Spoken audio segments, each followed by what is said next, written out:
दोस्तों, अक्सर हम लोग चाइना के बारे में ये कहते हैं कि चाइना के लोग सब कुछ खा जाते हैं, और जो लोग चीन की यात्रा कर चुके हैं वे भी यही कहते हैं कि चाइना के लोग उन चीजों को भी खा जाते हैं जिनको हम हाथ लगाना भी पसंद नहीं करते। यदि आप कभी चाइना के रेस्तरां के अंदर गए हो तो वहां पर आपको कई तरह की अजीब चीजें देखने को मिलेंगी। हालांकि इन अजीब खानों के बारे में चाइनीज लोगों का यही कहना है कि इनको ये काफी पसंद आता है और खाने में काफी स्वादिष्ट भी लगता है। जैसे कि चीन के अंदर चूहों को भी खाया जाता है। चूहों के ऊपर के बालों को उतार लिया जाता है और उसके बाद उनको मस्ती से खाया जाता है। ये खाने में काफी स्वादिष्ट लगते हैं। हालांकि एक इंसान जो मांसाहारी नहीं है उसके लिए ये सब चीजें अजीब लग सकती है, लेकिन ये सही है। खाने पीने के दुकानों में इसी तरीके से चूहे को सजा कर रखा जाता है और खाने वाले इनको प्लेट में डालकर खाते हैं। खैर, चीन खाने के मामले में भारत और बाकी दुनिया के दूसरे देशों से बहुत अधिक आगे है। भारत के अंदर मांस चाइना से कम प्रचलित है। हालांकि ऐसा नहीं है कि चीन के सारे लोग ही मांस खाते हैं, लेकिन आज की हमारे इस वीडियो में हम न सिर्फ चाइना के फूड के बारे में आपको बताएंगे, बल्कि अलग अलग देशों की ऐसी ऐसी डिशेस बताएंगे जिसे आप छूना तो दूर, पसंद भी नहीं करोगे, देखना भी। तो चलिए शुरू करते हैं आज की हमारी इस वीडियो को। स्पाइडर। कंबोडिया में मकड़ियों का एक बड़ा बाजार है, जहां के लोग घने जंगलों में जहरीली मकड़ियों की तलाश में रोजाना घंटों बिता देते हैं। इसके बाद वो इन्हें रेस्टोरेंट और बाजारों में बेचते हैं। वहीं स्थानीय ग्राहकों से इन्हें हर जहरीली मकड़ी के बदले 8 रुपए मिलते हैं। खाने और पारंपरिक दवाओं के लिए जहरीली मकड़ियों की तलाश का ये काम कंबोडिया में कई पीढ़ियों से चला आ रहा है।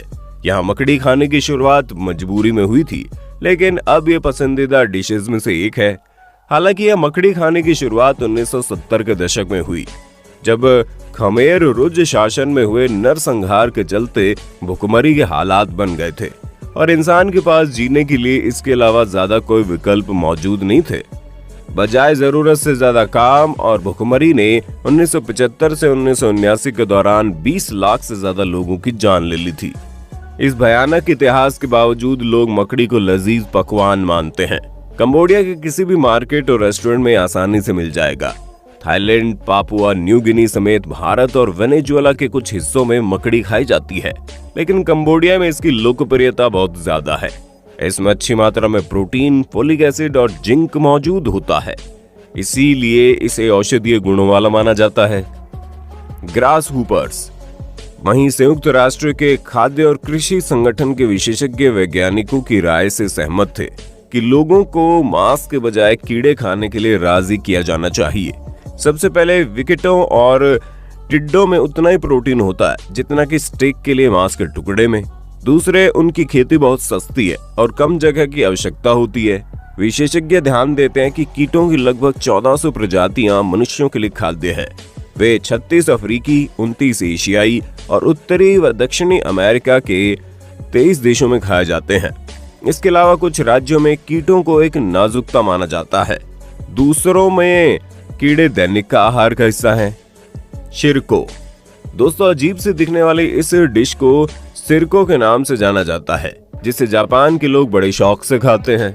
दोस्तों, मजे की बात तो यह है कि जापान में सिरको का मतलब होता है सफेद बच्चे, लेकिन आपको घबराने की जरूरत नहीं है। इस डिश में इंसानी बच्चों का इस्तेमाल नहीं होता, बल्कि बफर फिश की आंतड़ियों का इस्तेमाल होता है। दोस्तों, दिखने में डिश भले ही आपको बहुत अजीबोगरीब लगती है, लेकिन जापान के लोग इसे बड़े चाव से खाते हैं। जापान के लोग इस डिश को अलग अलग तरह से खाना पसंद करते हैं। कभी कभार वो इसे कच्चा ही खा लेते हैं, तो कई बार वो इसे सूप बना के पी लेते हैं। जापान के लोगों को इन पर कच्ची सब्जियां डालकर खाना बड़ा पसंद है। Red ants. दोस्तों, लाल चींटियां बेहद ही खतरनाक होती है। अगर ये आपको काट लेना तो आपकी त्वचा में सूजन व जलन शुरू हो जाएगी। ऐसे में इन्हें खाने का तो सवाल ही पैदा नहीं होता, लेकिन दुनिया में अजीबोगरीब लोगों की कोई कमी नहीं है। ठीक वैसे ही भारत के उड़ीसा में एक ऐसा गांव है जहां के लोगों को लाल चींटियां खाना बड़ा पसंद है। गांव के लोगों का मानना है कि लाल चींटी और उनके अंडों में काफी पोषक तत्व मौजूद होते हैं, जिन्हें खाकर वो अपना रोजमर्रा का काम काफी आराम से कर लेते हैं। यहाँ के लोगों की माने तो इन्हें एक बार में खाना करीब 14 ग्राम प्रोटीन खाने के बराबर है। इसी के साथ साथ इनका ये भी मानना है कि लाल चींटी के सेवन से आंखों की शक्ति को बढ़ाया जा सकता है और साथ ही सूरज की तेज तपती किरणों से होने वाली बीमारियों से भी बचा जा सकता है। बालूत दोस्तों, अंडा खाना भला किसे पसंद नहीं होता। हम बचपन से सुनते आ रहे हैं, संडे हो या मंडे रोज खाओ अंडे। लेकिन शायद इस डिश को देखने के बाद आप अंडे खाना छोड़ ही देंगे। दरअसल इस अजीब से दिखने वाले डिश का नाम बालूत है। ये वो अंडे हैं जो फर्टिलाइज होते होते रह जाते हैं, इसीलिए इन अंडों के अंदर पक्षियों के छोटे छोटे बच्चे साफ तौर पर दिखाई देते हैं। आमतौर पर इस देश में इस्तेमाल किए जाने वाले अंडे बतख के होते हैं। दोस्तों, इन्वर्टर कोको फैक्ट्रियों में पाला जाता है और इनके अंडों को बड़े बड़े कमरों में हैच होने के लिए छोड़ दिया जाता है। वहीं इन अंडों में भ्रूण निकल जाता है। वैसे ही इन अंडों को ले जाकर मार्केट में भेज दिया जाता है। फिलीपींस में इन अंडों को काफी चाव से खाया जाता है। आमतौर पर आप इन अंडों को फिलीपींस की सड़कों पे स्ट्रीट फूड की तरह बिकते हुए पाएंगे। दरअसल फिलीपींस के लोगों का मानना है कि इन अंडों में काफी अच्छी मात्रा में पोषक तत्व और प्रोटीन मौजूद होता है। खैर जो भी हो, लेकिन ये डिश अंडा खाने वाले लोगों का दिल दहला देने के लिए काफी है। एलिगेटर दोस्तों, एलिगेटर एक बेहद ही खतरनाक शिकारी जीव होता है। इसी वजह से हम आमतौर पर इनसे काफी डरते हैं। लेकिन क्या आप जानते हैं, इन्हें भी खाया जा सकता है। सुनने में बात बड़ी अजीब लग रही है, उतनी देखने में भी अजीब है। दोस्तों आपको बता दें, कुछ लोगों को एलिगेटर का मीट इतना पसंद है कि वो इसे खाने के लिए काफी मोटी रकम देने को तैयार भी हो जाते हैं। बता दें, इंडोनेशिया और चीन में एलिगेटर का मीट काफी प्रचलित है। वहाँ के लोग इसे बड़े चाव से खाते हैं। चाइना के मीट बाजार में आराम से मिल जाता है।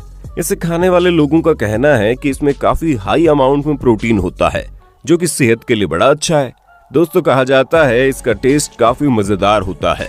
इसी वजह से सिर्फ चाइना में ही नहीं, बल्कि अमेरिका की काफी कंपनियां एलिगेटर का मीट सप्लाई करती है। और तो और अमेरिका में भी इन्हें खाना एक नया ट्रेंड बन चुका है। Birds nest soup. वैसे तो दोस्तों सूप पीना सेहत के लिए बड़ा फायदेमंद होता है, लेकिन तब क्या होगा अगर आपसे कोई चिड़िया के घोंसले का सूप पीने को कहे? बेशक आपका जवाब ना में ही होगा। लेकिन दोस्तों वो कहते हैं ना कि चाइना में सब कुछ खाया जा सकता है, तो भला वो इसे कैसे छोड़ देंगे? दोस्तों दरअसल चाइना में चिड़िया के घोंसले का सूप काफी प्रचलित है। इसे वहाँ पर एक महंगी डेलीकेसी माना जाता है। हालांकि चाइना के लोग ये सूप आपको वियतनाम और कंबोडिया में भी खाते हुए मिल जाएंगे, लेकिन आमतौर पर इसका सेवन चाइना में ज्यादा होता है। वहाँ के लोगों का मानना है कि सूप का हाई प्रोटीन लेवल इससे प्रोटीन का अच्छा सोर्स बनाता है, जो कि सेहत के लिए बड़े फायदेमंद है। दोस्तों इस सूप के महंगे होने की वजह ये भी है कि ये सूप किसी आम चिड़िया के घोंसले से नहीं बनता, बल्कि ये सूप सिर्फ टिट बर्ड के घोंसले से ही बनाया जाता है। तो दोस्तों आज के लिए इतना ही। अगर आपको वीडियो पसंद आई तो वीडियो को लाइक, चैनल को सब्सक्राइब करना ना भूलें।